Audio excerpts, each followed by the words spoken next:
Mesdames et Messieurs, le 2 août 2023, je présidais, non sans émotion et chagrin, et surtout avec détermination et résilience, les premières commémorations nationales du Génocide, journée solennelle dédiée à la mémoire des dizaines de millions de Congolaises et Congolais victimes au cours des dernières décennies d'actes indescriptibles de barbarie et de cruauté.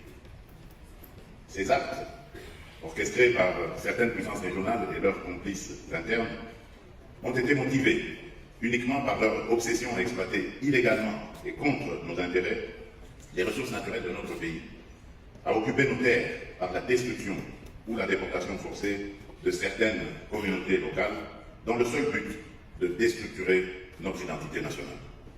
Cette table ronde, placée sous le thème « Engageons-nous à l'appropriation collective du Génocide, à la reconnaissance internationale du génocide commis en République démocratique du Congo et à la promotion de la culture de la paix », nous interpelle tous.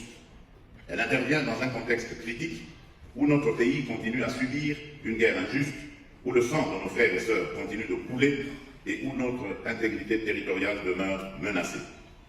En mémoire de nos victimes, je vous invite à vous lever pour observer ensemble un moment solennel de recueillement.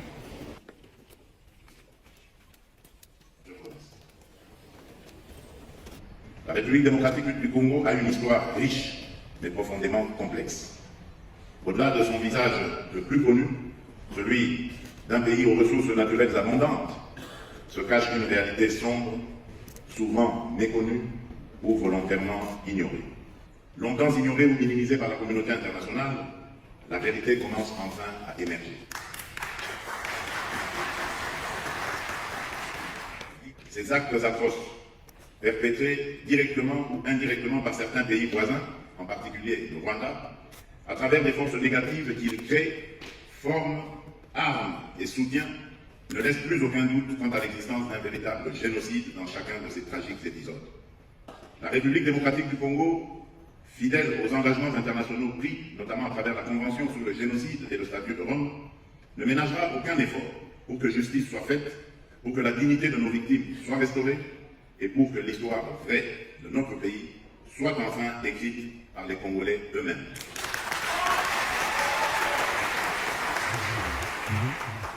Mes chers compatriotes, en ouvrant officiellement cette table ronde, je nous invite tous à être à la hauteur de cette responsabilité historique. Puisse la lumière de l'espoir éclairer à nouveau nos vies meurtries et que la paix et la justice guident nos pas sur le chemin de la guérison, parce que c'est encore possible.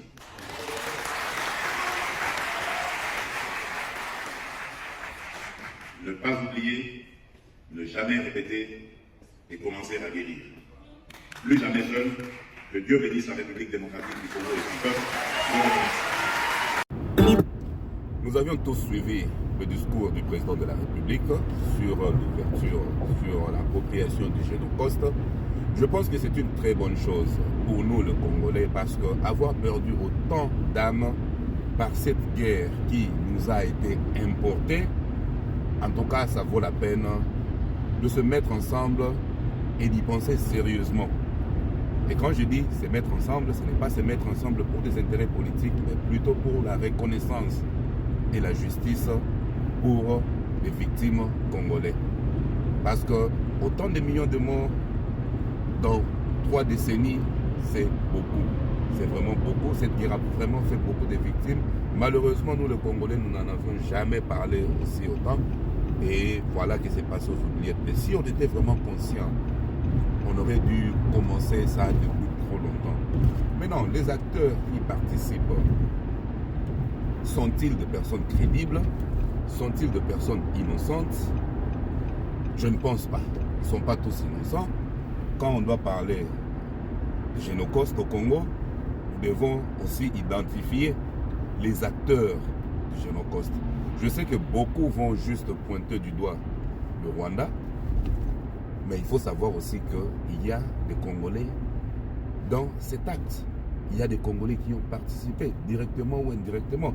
Et ces gens-là doivent d'abord commencer par être identifiés. Là même, pour donner un sens à ces combats, à ces plaidoyers, pour cette reconnaissance, parce que nous, on se l'approprie. Il faut que sur le niveau international, ça soit aussi reconnu. C'est vraiment très important. Là, au moins, les acteurs externes pourront être sanctionnés, comme nous le souhaitons. Alors, nous devons montrer de respect. Comment on va démontrer ce respect? C'est par commencer par faire la justice avec les nationaux qui sont au Congo et parfois qui sont encore en exercice et occupent des fonctions au sein des institutions. Ces gens-là, on doit commencer par leur demander de rendre de compte parce que ça ne va donner aucun sens que nous puissions demander à ce qu'on puisse sanctionner le Rwanda, qu'on puisse sanctionner l'Ouganda, qu'on puisse sanctionner tous ceux-là qui ont participé de loin ou de près dans le génocide congolais. Et en même temps, nous sommes encore avec ceux-là qui ont participé au niveau congolais. Qui sont les Congolais qui ont participé dans le génocide? Ils sont là, ils sont tous connus.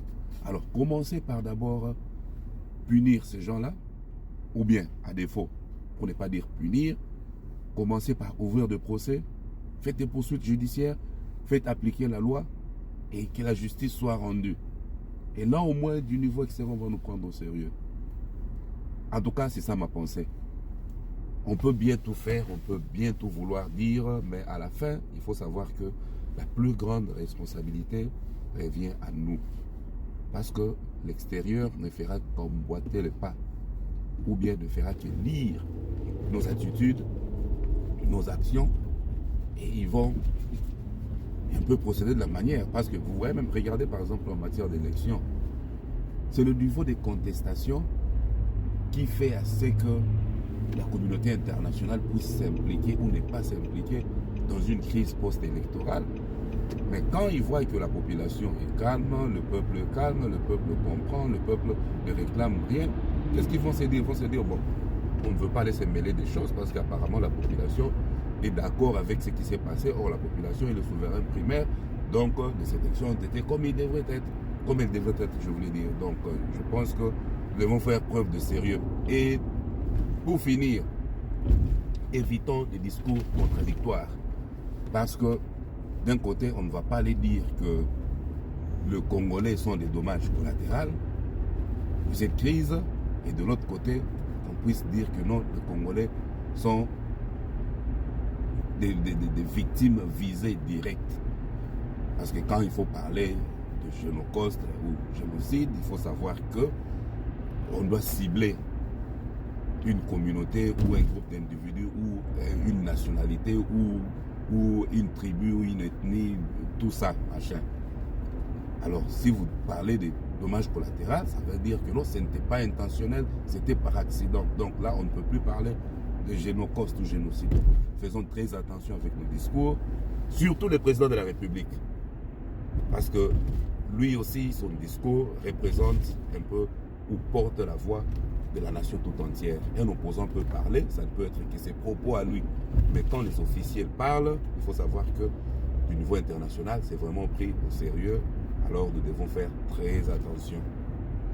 Avoir une ligne de communication à ce sujet, éviter que tout le monde puisse s'engager dans ce sujet-là sans suivre la ligne de conduite établie par le gouvernement congolais, serait aussi une très bonne chose. Donc voilà ce que moi je pense. Et qu'en pensez-vous? Retrouvons-nous dans les commentaires, c'est là qu'il y a l'ambiance.